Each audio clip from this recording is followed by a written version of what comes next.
Good morning, guys. Get ready with me while I talk about ഞാൻ എങ്ങനെ കാനഡയിലെത്തി.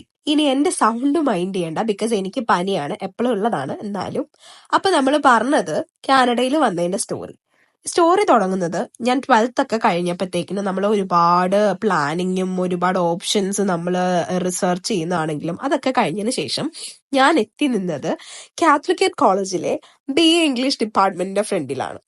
അപ്പൊ ഞാൻ ഇതുപോലെ അവിടെ അഡ്മിഷൻ എടുത്തു. പക്ഷെ അവിടെ കോവിഡ് ബാച്ച് ആയിരുന്നു ഞാൻ. അപ്പൊ അങ്ങനെ വന്നപ്പോഴത്തേനും ഒരു 2 വർഷത്തിന് അടുപ്പിച്ച് ഒരു 1.5 വർഷത്തോളം എക്സാംസ് ഒന്നും നടക്കാണ്ട് ഇരുന്നു. സെം എക്സാം ഒന്നും നടന്നില്ല ഞങ്ങൾക്ക്. അപ്പൊ ആ ടൈമിൽ ഞാൻ പാനിക്കായി. കാരണം എനിക്കിത് കഴിയുമ്പോൾ അബ്രോഡ് പോകാൻ വേണ്ടിയിട്ടാണ് ഞാൻ ഇംഗ്ലീഷ് തന്നെ എടുത്തത്. അപ്പൊ അങ്ങനെ വന്നപ്പോഴത്തേക്കിനും ഇതുപോലെ എക്സാം നടക്കാത്തപ്പോ എനിക്ക് ടെൻഷനായി. ദൈവമേ, ഇനിയിപ്പോ എന്താവും, എക്സാം നടക്കില്ലേ, ലേറ്റ് ആവുമോ? അപ്പൊ അങ്ങനെ ഇരുന്ന സമയത്ത് ഞാൻ വിചാരിച്ചു, എന്നാ പിന്നെ ഇപ്പൊ തന്നെ അബ്രോഡ് പോകുന്നതിനെ പറ്റി നമുക്കൊന്ന് ഓപ്ഷൻസ് എക്സ്പ്ലോർ ചെയ്യാം മാസ്റ്റേഴ്സ് കഴിഞ്ഞുള്ള. അതാകുമ്പോൾ പ്രൊസീജിയേഴ്സ് പെട്ടെന്ന് നടക്കുമല്ലോ എന്നും പറഞ്ഞ് ഞാൻ IDP കോണ്ടാക്ട് ചെയ്തു. ഞാൻ അവരെ കോണ്ടാക്ട് ചെയ്തത് എന്തോ ഫ്രൈഡേ ആയിരുന്നു. അപ്പൊ അവരെന്റെ അടുത്ത് വന്നിട്ട് പറഞ്ഞു, മൺഡേ അവരുടെ ഒരു സെമിനാർ നടക്കുന്നുണ്ട്, ഇതുപോലെ കാനഡയിലുള്ള മിക്ക യൂണിവേഴ്സിറ്റീസിലെ ആൾക്കാർ ഡയറക്റ്റ് ആയിട്ട് അതിൽ അറ്റൻഡ് ചെയ്യുന്നുണ്ടെന്ന് പറഞ്ഞു. അപ്പൊ ഞാൻ വിചാരിച്ചു എന്നാ പിന്നെ നമുക്ക് അറ്റൻഡ് ചെയ്യാം എന്നും പറഞ്ഞ് ഞാൻ ഇതുപോലെ സെമിനാർ അറ്റൻഡ് ചെയ്യാൻ വേണ്ടിയിരുന്നു. അപ്പൊ അവരെന്റെ അടുത്ത് ഇങ്ങനെ 10th-ലെ 12th-ലെ മാർക്സ് ഒക്കെ ചോദിച്ചു. പിന്നെ ഞാൻ നാട്ടിലിരിക്കുന്ന സമയത്ത് നല്ല പഠിപ്പി ബുദ്ധി ആയതുകൊണ്ട് ഇവരിത് കാൽക്കുലേറ്റ് ചെയ്യുമ്പോൾ ഇവിടെ കയറി വരാനുള്ള ഹൈസ്കൂൾ സ്കോഴ്സ് നമുക്കുണ്ട്. അപ്പൊ ഞാൻ കയറുന്ന ഓരോ ബ്രേക്ക് ഔട്ട് റൂമിലും അവരെന്റെ അടുത്ത് പറയണത് IELTS എഴുതൂ വരൂ, IELTS എഴുതൂ വരൂ. അപ്പൊ നമുക്ക് ഉറപ്പായിട്ടും ഒരു ഇത് ഉണ്ടാവില്ല, ആൾക്കാരിങ്ങനെ പറയുമ്പോഴത്തേക്കിനും നമുക്കൊരു ടെൻഡൻസി വരുമല്ലോ. അപ്പൊ ഞാൻ വീട്ടിൽ ഇതേപോലെ പറഞ്ഞു, എന്റെ ഫ്രണ്ട്സ് എല്ലാം പുറത്ത് പഠിക്കാൻ, എന്റെ കൂട്ടത്തിലുള്ള എല്ലാ ഫ്രണ്ട്സും പുറത്ത് പഠിക്കാൻ പോയേക്കണേയാണ്, ഞാൻ മാത്രം ഇവിടെ നിൽക്കുന്നുള്ളത് പറയുമ്പം എന്റെ മമ്മി എന്റെ അടുത്ത് പറയണേ, അത് നിന്റെ ചോയ്സിനല്ലേ വിട്ടേക്കണേ, ഇത് നിന്റെ ചോയ്സിന് വിട്ടെന്ന്. അപ്പൊ നമുക്ക് അങ്ങനെയുള്ള ഒരു ഇത് വരുമ്പോ, അപ്പൊ ഞാൻ ആദ്യമേ വിചാരിച്ചത് വീട്ടിൽ ഇതുപോലെ ഡിഗ്രി ഡ്രോപ്പ് ചെയ്തിട്ട് പോകണമെന്ന് പറയുമ്പോ അവരിതേപോലെ അവർക്ക് ബാഡ് അടിക്കൂലേ എന്ന് വിചാരിച്ചു. പക്ഷെ വീട്ടിൽ എന്റെ അടുത്ത് പറഞ്ഞു, നേരത്തെ നമ്മൾ നോക്കുന്നതല്ലേ അബ്രോഡ് പോകാനുള്ളത്, നിനക്കിപ്പോ നേരത്തെ പോകണമെന്നുണ്ടെങ്കിൽ അങ്ങനെ പോവാന്നും പറഞ്ഞ് ഞാൻ ഇതുപോലെ വിസയ്ക്ക് വെച്ച് നല്ലോണം ഡിലേ ആയിട്ടാണ് കാര്യങ്ങൾ വന്നതെങ്കിലും ഭാഗ്യത്തിന് എല്ലാം ആ ഒരു ടൈമിൽ റെഡിയായി. ഒരു 1 ഇയർ കൊണ്ട് എന്റെ വിസയുടെ പ്രോസസ്സിങ്ങും കാര്യങ്ങളും എല്ലാം റെഡിയായി. അത് ഫുൾ അതിന്റെ കാര്യങ്ങൾ സെറ്റായി. അപ്പൊ എനിക്ക് ഭയങ്കര സന്തോഷമായിരുന്നു. പിന്നെ ഡിഗ്രി ഡ്രോപ്പ് ചെയ്തിട്ട് പോകുന്നതിന് ചെറിയൊരു വിഷമമുണ്ട്. ബിക്കോസ് ആ ഒരു ഞാൻ ഡ്രോപ്പ് ചെയ്തിട്ട് വരുന്ന സമയത്തിന്റെ ലാസ്റ്റ് ഇയർ ആയിരുന്നു. അപ്പൊ എന്നോട് കുറെ പേര് പറഞ്ഞു, ഡ്രോപ്പ് ചെയ്തിട്ട് വരല്ലേ, കാണിക്കുന്നത് മണ്ടത്തരാണ് എന്നൊക്കെ വന്നിട്ട്. അപ്പൊ എനിക്കും ആ സമയത്ത് ചെറിയൊരു റിഗ്രറ്റ് ഉണ്ടായിരുന്നു.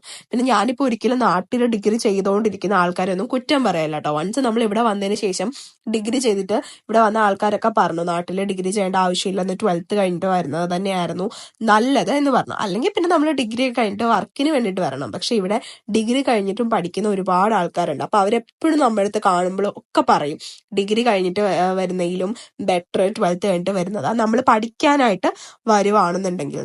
അപ്പോഴും എനിക്ക് സ്വന്തമായിട്ട് ഈ ഒരു കാര്യത്തിൽ തീരുമാനം എടുക്കാൻ പറ്റില്ലായിരുന്നു.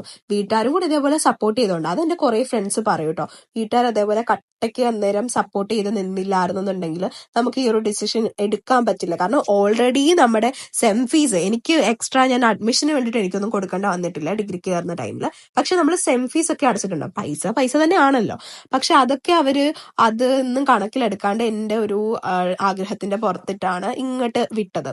പക്ഷെ ഞാനിവിടെ വന്നിട്ട് കുറെ നാൾ ഞാൻ ഇവിടെ ഭയങ്കര അങ്ങ് സുഖമാണെന്നൊന്നും പറയത്തില്ല. അബ്രോഡ് നിൽക്കുന്ന എല്ലാവർക്കും അറിയാവുന്ന ഒരു കാര്യമാണ്, നമുക്കിവിടെ അതിൻ്റെതായിട്ടുള്ള കഷ്ടപ്പാടും ബുദ്ധിമുട്ടും ഒക്കെ ഉണ്ട്. നമ്മൾ മനസ്സിലാക്കേണ്ട കാര്യം എന്ന് വെച്ചാൽ നമ്മൾ പഠിക്കുന്നുണ്ട്, നമ്മൾ ഏൺ ചെയ്യുന്നുണ്ട്. ഇപ്പൊ ഞാൻ എന്റെ ട്യൂഷന്റെ ഫണ്ടിങ് ഒക്കെ ഞാൻ തന്നെയാണ് ചെയ്യുന്നത്. എന്റെ വീട്ടിൽ നിന്ന് എല്ലാ സെമ്മും തുടങ്ങുന്നതിന് മുന്നേ ചോദിക്കും, ഫണ്ടായോ? അപ്പൊ ഞാൻ ആലോചിക്കുന്ന ഇപ്പോഴും, ഞാനിവിടെ വന്നപ്പോ എന്റെ ഒരു സ്വന്തം കാലിൽ നിൽക്കാൻ വേണ്ടിട്ടല്ലേ വന്നേ. ഞാൻ വന്നിട്ട് എന്റെ വീട്ടുകാരെ അടുത്ത് പറയുന്നത് അതെന്ന് പറഞ്ഞു കഴിഞ്ഞാൽ എനിക്ക് ഇച്ചിരി ബുദ്ധിമുട്ടാണ്. പിന്നെ എനിക്ക് ഫുൾ ടൈം അവേഴ്സ് ഉണ്ടായിരുന്നു. വന്നു കഴിഞ്ഞപ്പോൾ ആ ഒരു ലോ അനുസരിച്ചിട്ട് ഞാൻ ഏകദേശം 1 വർഷത്തിന് മേലെ ഫുൾ ടൈം എനിക്ക് വർക്ക് ചെയ്യായിരുന്നു. പിന്നെ സമ്മർ ബ്രേക്ക് ഉണ്ട്.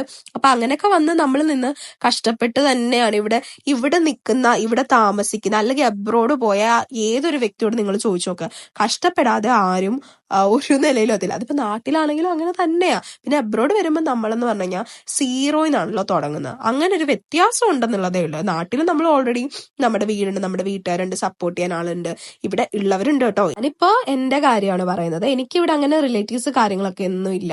ഫ്രണ്ട്സ് ഒക്കെ ഉണ്ട്, ഫാമിലി ഫ്രണ്ട്സ് അതേപോലത്തെ കാര്യങ്ങളൊക്കെ ഉണ്ട്. പിന്നെ മറ്റൊരു കാര്യം എന്ന് വെച്ചാൽ നമ്മൾ ഒരിക്കലും വേറൊരാളെ ഡിപ്പെൻഡ് ചെയ്ത് ജീവിക്കരുത്. അതെനിക്ക് ഇവിടെ വന്നതിന് ശേഷം ഭയങ്കരമായിട്ട് മനസ്സിലായ ഒരു പാഠമാണ് കേട്ടോ. നാട്ടിലാകുമ്പോൾ നമ്മൾ മറ്റുള്ളവരെ ഡിപ്പെൻഡ് ചെയ്യുന്നതിന് കൂടുതൽ നമ്മുടെ ഫാമിലി ഡിപ്പെൻഡ് ചെയ്യും. പക്ഷെ അവര് നമ്മളെ എന്ത് വന്നാലും പറ്റിക്കൂലല്ലോ. പക്ഷെ നമ്മൾ അബ്രോഡ് വരുന്ന എല്ലാവർക്കും ഞാൻ പേഴ്സണലി തരുന്ന ഒരു അഡ്വൈസ് ആണ്, നമ്മൾ വേറെ ആരും ഡിപ്പെൻഡ് ചെയ്ത് ജീവിക്കരുത്. പിന്നെ മറ്റുള്ളവരും കുറ്റം പറഞ്ഞിട്ട് കാര്യമില്ല. എല്ലാവർക്കും ഇവിടെ സ്വന്തം കാര്യം തന്നെയാണ്, അങ്ങനെ തന്നെയാണ് ചെയ്യേണ്ടത്. മറ്റാരുടെയെങ്കിലും കാര്യം നോക്കിക്കഴിഞ്ഞാൽ അത് നമുക്ക് പണിയാവും. അത്രേ ഉള്ളൂ. അപ്പൊ അതാണ് എന്റെ ചെറിയൊരു സ്റ്റോറി. പിന്നെ ഞാനിവിടെ ഈ രാവിലെ കെട്ടി ഒരുങ്ങി എങ്ങോട്ടാന്നല്ലേ, അത് വേറൊരു കാര്യം. ഇവിടെ വന്നതിന് ശേഷം നമുക്ക് ഇഷ്ടംപോലെ ഡോക്യുമെന്റേഷനും കാര്യങ്ങളും ഉണ്ടല്ലോ. അതിലൊരെണ്ണമാണ് സിൻ. എന്റെ സിൻ നമ്പർ എക്സ്പയർ ആയിരുന്നു. അപ്പൊ ഞാനതൊന്ന് റിന്യൂ ചെയ്യാൻ വേണ്ടി പോവാണ്. പിന്നെ എന്റെ കൂടെ എവിടെങ്കിലൊക്കെ പുറത്ത് വന്നിട്ടുള്ളവർക്ക് അറിയാം എന്റെ ഒരുക്കത്തിന് എടുക്കുന്ന ടൈം. ഇതൊക്കെ തന്നെ കൂടുതലും മുടി കെട്ടാനാണ് ടൈം എടുക്കുന്നത്. പിന്നെ ഇവിടെ വന്നതിന് ശേഷം ഇവിടുത്തെ ക്ലൈമറ്റ് എന്ന് വെച്ച് കഴിഞ്ഞാൽ അത്യാവശ്യം നല്ല ഡ്രൈ ക്ലൈമറ്റാ. അപ്പൊ ഞാൻ അതിനനുസരിച്ചിട്ടുള്ള ക്ലെൻസറും മോയ്സ്ചറൈസറും ഒക്കെ എന്റെ മുഖത്തിടും. അത് നേരത്തെയുള്ള എന്റെ ഗെറ്റ് റെഡി വിത്ത് മീയിലെ റീൽസിലൊക്കെ കണ്ടവർക്ക് നല്ലോണം അറിയാം. ഞാൻ നോർമലി സെറ്റഫിലിന്റെ ക്ലെൻസറും അവിനോടെ മോയ്സ്ചറൈസറും ആണ് യൂസ് ചെയ്യാറുള്ളത്. പക്ഷെ ഇപ്പോഴത്തെ ടെമ്പറേച്ചർ ഭയങ്കര ലോ, ഒരാഴ്ച ഭയങ്കര ഹൈ, അടുത്ത ആഴ്ച അങ്ങനെ വരുമ്പോഴത്തേക്കിനും ഈ മുഖമൊക്കെ എനിക്ക് പെട്ടെന്ന് ഭയങ്കരമായിട്ട് ഡ്രൈ ആവുന്ന പോലെ ഫീൽ ചെയ്തു. അതുകൊണ്ട് എന്റെ സ്കിന്ന് വളരെ മോശമാണ്. അപ്പൊ ഞാൻ അതുകൊണ്ടിട്ട് അവരുടെ സ്കിൻ റിലീഫ് എന്ന് പറഞ്ഞൊരു മോയ്സ്ചറൈസിങ് ക്രീമാണ് ഇപ്പൊ യൂസ് ചെയ്യണം ഈ അടുത്തായിട്ട്. അപ്പൊ അത്രയൊക്കെ ഇട്ട് രാവിലെ കെട്ടി ഒരുങ്ങി ഒരു വിധത്തിലൊന്ന് റെഡിയായി. പിന്നെ എനിക്ക് അല്ലാതെ എക്സ്ട്രാ ഞാൻ മുഖത്തൊന്നും ഇടൂല. ഐലൈനറും ലിപ്സ്റ്റിക്ക് പിന്നെ ലിപ് ബാം ഒക്കെ ഇടും. അങ്ങനത്തെ കാര്യങ്ങളൊക്കെ ചെയ്യാറുള്ളൂ. എന്നിട്ട് രാവിലെ നമ്മൾ ഒരുങ്ങി. പിന്നെ എനിക്ക് പനി ആയതുകൊണ്ട് ഞാൻ കുറച്ച് കാപ്പിയും കൂടെ ഒക്കെ കുടിച്ചിട്ടാണ് രാവിലെ പോയത്. ഇവിടുത്തെ സർവീസ് കാനഡ ഒരു 8 മണിക്ക് ഓപ്പൺ ആവും. ഞാനൊരു 9 മണിയൊക്കെ കഴിഞ്ഞപ്പോഴത്തേനാണ് അവിടെ ചെന്നത്. രാവിലെ ചെന്നാൽ പൊതുവെ തിരക്ക് കുറവായിരിക്കും എന്നുള്ളതുകൊണ്ട് നല്ല രീതിക്ക് തിരക്ക് കുറവായിരുന്നു, ഒട്ടും ആളില്ലായിരുന്നു. അപ്പൊ അതുകൊണ്ട് ഞാൻ ചെന്ന പരിപാടി ഒരു 5 to 10 മിനിറ്റ്സിനുള്ളിൽ നടന്നു. അവരെനിക്ക് സെയിം ഒരു നമ്പറും പിന്നെ എന്റെ സ്റ്റഡി പെർമിറ്റ് എക്സ്റ്റെൻഡ് ചെയ്തിട്ടുണ്ടായിരുന്നു. അപ്പൊ അതിനനുസരിച്ചിട്ട് അവരെനിക്ക് സിൻ നമ്പർ സെറ്റ് ചെയ്ത് തന്നു. അത് കഴിഞ്ഞിട്ട് വിശന്നോണ്ട് ഞാൻ നേരെ ഇവിടുത്തെ ഒരു നോർത്ത് ഇന്ത്യൻ റെസ്റ്റോറന്റ് ആയിട്ടുള്ള ദവാത്തിൽ കയറി. പിന്നെ നമുക്ക് എല്ലാ റെസ്റ്റോറന്റിലും ഉള്ളതാണല്ലോ. വെള്ളമൊക്കെ കുടിച്ചോണ്ട് ഞാനിങ്ങനെ ഇരുന്നു. അപ്പൊ എനിക്ക് ഫുഡ് വന്നു. But first listen to this.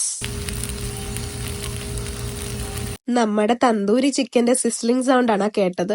Straight from അടുപ്പാണെന്ന് തോന്നണ്.